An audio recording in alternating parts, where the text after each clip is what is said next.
Okay, let's see if make sure we're going live. I'll open this up here. All right, okay, so yesterday we went ahead, we started up this OWASP session. It's been a while since I've been here. I got some new toys and some new tools. So I've been playing around with those. So I apologize for not being here for the last 2 weeks. If you're watching this, you are tuning in for my Try Acme series. So today we are going to be talking about the OWASP top 10 2025, the IAAA features, and this is a concept in the OWASP framework that we're going to be going over here in just a moment. So the OWASP top 2025 is a independent nonprofit that does categorization, broken access, does a lot of stuff. I recommend you guys go and take a look at that. So today what we're going to be talking about is the broken access control, the authentication failures, and logging alerts, logging and alert failures. So we're going to go ahead and click this box like we always normally do, and we are moving right along. So what is IAAA? Well, IAAA is a simple way to think about how users and their actions are verified on the application. Each item plays a crucial role, and it is impossible to skip a level. That means if a previous item isn't being performed, you cannot perform the later times. The 4 items are identity, authentication, authorization, and accountability. So identity is a unique account. That should be very evident and straightforward. Authentication is a way of proving your identity, so a password, one-time passkey, single sign-on, etc. Authorization, what is the identity allowed to do? And the accountability is the recording, alerting, and the logging of said actions that you do and you perform when you're on, and active in anybody's system. The 3 categories of the OWASP top 10 discussed in the room relates to failures of how IAAA is implemented and how the weaknesses can be incredibly detrimental, and it allows threats actors to either access the data of other users or gain privileges that they are not supposed to have. So what does IAA stand for? Well, it's identity, which we know, right? So we're going to grab that, copy it, and we're going to paste it. It's going to be the authentication. All right. Copy that and paste it. All right. And authorization. Copy that and paste it. And then the last one is going to be accountability. So that is our first answer. So now we're going to be going ahead and talk about broken access control. So what is broken access control? Well, broken access control happens, give me just 1 second.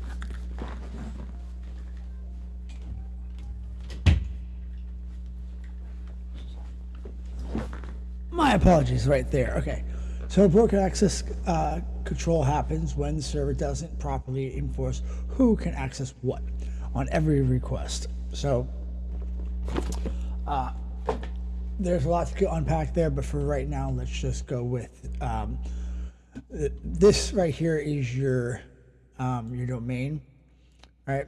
And this would be your account. So how servers read this would be the HTTPS is the protocol language that it's using. This is your domain. So bank THM is how the web server is going to be, or is the domain is going to find. It's going to be found online, and the account is going to be basically the file inside the server that is going to be accessed. So in this case, your account is on bank THM in this domain. So broken access happens when a server doesn't properly enforce who can access what on every request. A common occurrence of this is called IDOR, which is insecure direct object reference. A better way to think about this is insecure direct reference object. So this is going to be your object that you're trying to reference, and you're trying to do it insecurely. That's basically what we're saying. So if like changing a 5 to a 7 or a 7 to a 5 in the ID portion lets you see other people's accounts. So we're going to do that right now. All right. So if we were to type in 3, we get Michael Brown's account. If we were to type in 6, we were to type in Jessica Martinez's, and that's basically it. That is the essentially what in secure direct object reference refers to when we have this type of thing. Now, this is something that should be taken care of and sanitized early on in production, but there are times that it is found in the wild. So this is going to be I typed in ID number 7. This is going to be our flag, and which is basically tells you to do just this.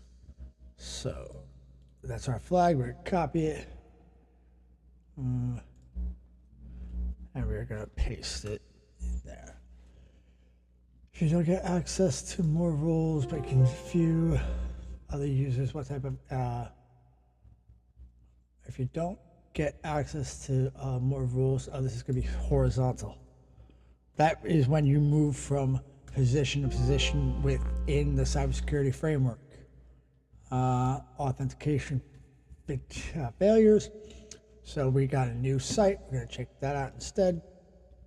Okay, so authentication failures. This is going to be something as though, now this happens quite a bit. So authentication failures happen when application can't readily verify or bind the user's identity.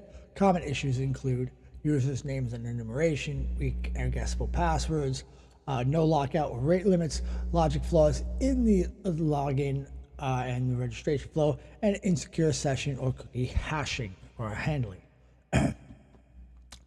If any of these are present, the attacker can often log in as somebody else and or bind their session to the wrong account. So let's try to break in using admin, which unfortunately admin is used in the wild. And we say admin, that's not gonna work, right? We know that their user's name is admin, right? So we're gonna change that. And we are going to type in the second admin to try to fool the server into thinking that we are them. Let's go ahead with the username of admin, static site, Let's see what happens there. Okay, let's try admin. Oh, admin, just the way that is. And am I spelling it wrong? ADIMN. Let's just try that then. Okay. ADIMN.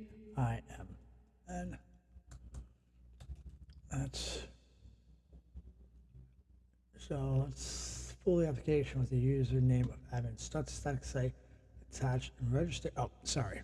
That's what we're supposed to be doing.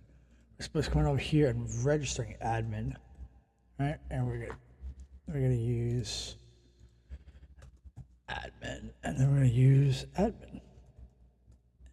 Now we're gonna register it.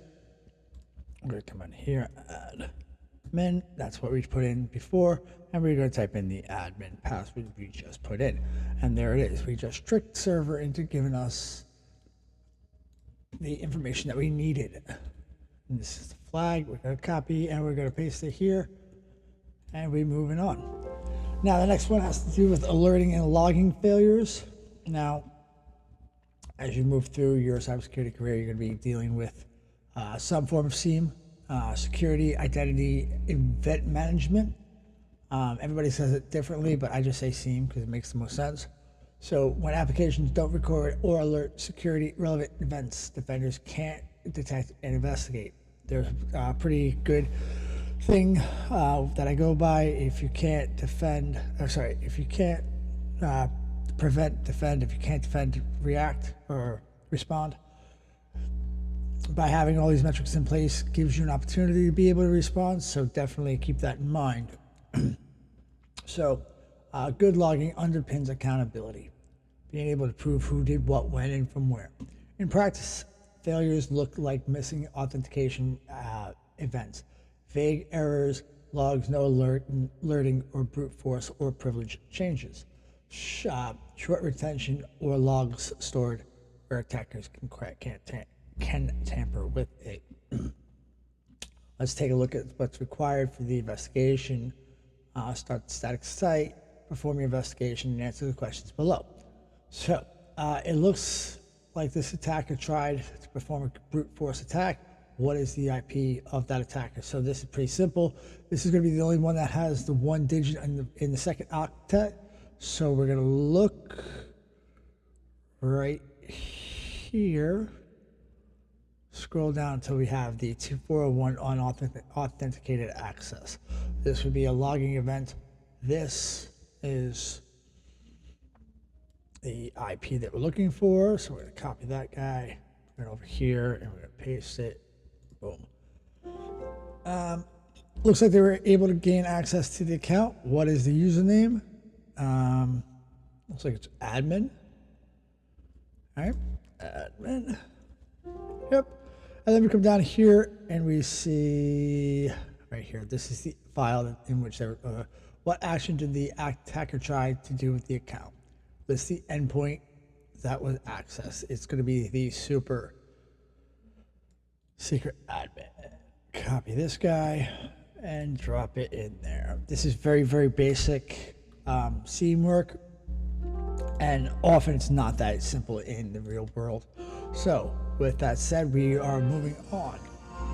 This is the OWASP top 10 IAAA features room. Please feel free to follow me and check out my other pages. If you like what you saw, like, comment, and subscribe. And I'll catch you in the next one.